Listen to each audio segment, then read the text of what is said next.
Have you ever heard the phrase crossing the Rubicon? Or maybe ET2, Brute? These famous lines come from the life of one of history's most legendary figures, Gaius Julius Caesar. His story isn't just a dusty chapter in a history book. It's an epic tale of ambition, power, war, and betrayal that shaped the course of Western civilization. Welcome to our deep dive into the life of Julius Caesar. We're going to journey back over 2,000 years to the heart of the Roman Republic, a bustling, chaotic world of political intrigue and military might. This is where a young man from a noble, but not particularly wealthy family began his meteoric rise.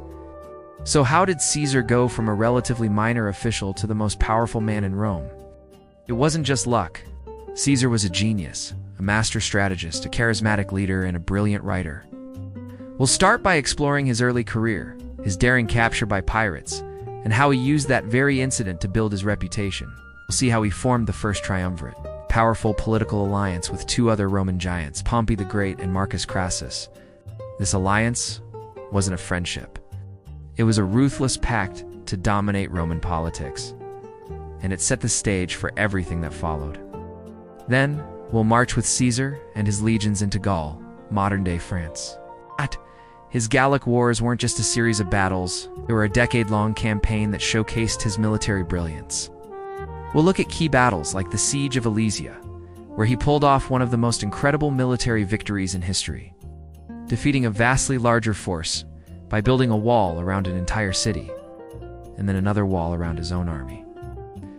Through his own writings, the commentaries on the Gallic War, we'll see how Caesar crafted his own image, turning his military reports into powerful propaganda that made him a hero back in Rome. But as Caesar's fame and power grew, so did the fear and jealousy of his rivals in the Senate.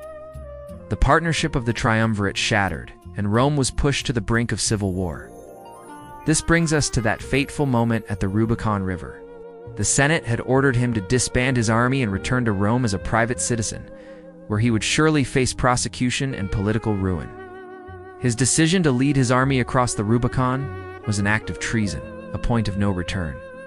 It plunged the Roman world into a bloody civil war.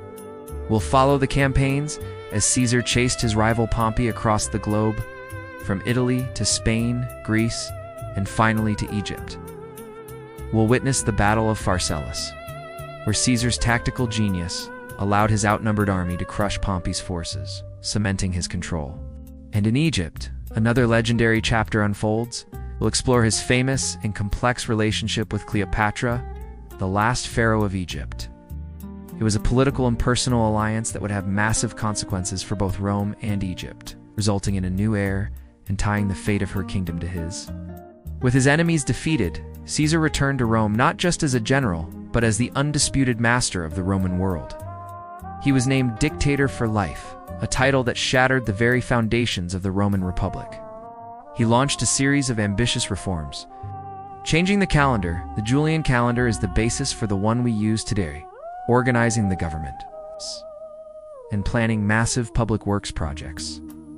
He seemed unstoppable, an icon of power. But this is a story of rise and fall. His absolute power bred resentment and fear among the Roman aristocracy. A group of senators, who saw themselves as defenders of the Republic, began to plot against him. They called themselves the Liberators. Their leaders were men Caesar had once pardoned, men he considered friends, like Marcus Junius, Brutus. This leads us to the dramatic and tragic climax of our story, the Ides of March, March 15th, 44 BC. We'll reconstruct the events of that day, the conspiracy, the public assassination on the floor of the Senate, and Caesar's legendary last words. It was a brutal act that they believed would save the Republic. But did it? The assassination of Caesar didn't restore the Republic. Instead, it triggered another, even more devastating round of civil wars. The power vacuum he left behind was filled by his adopted son, Octavian, who would eventually become Augustus, the first Roman emperor. In a final tragic irony, Caesar's death directly led to the very thing his assassins had tried to prevent: the end of the Roman Republic and the birth of the Roman Empire. Caesar's legacy is immense and complicated. Was he a populist hero who fought for the common people? Or a power-hungry tyrant who destroyed a centuries-old republic? Was he a military genius, a benevolent reformer, or a ruthless dictator? The truth is, he was all of these things and more. His story is a timeless lesson about power, ambition, and the fragile nature of political systems. Join us as we uncover the epic history of Julius Caesar, from his brilliant rise to his bloody fall, and explore how one man's life forever changed the world. Dude, this is a story you don't want to miss. Make sure you're subscribed and have notifications turned on because we're about to cross the Rubicon into one of history's greatest tales. Thanks for watching.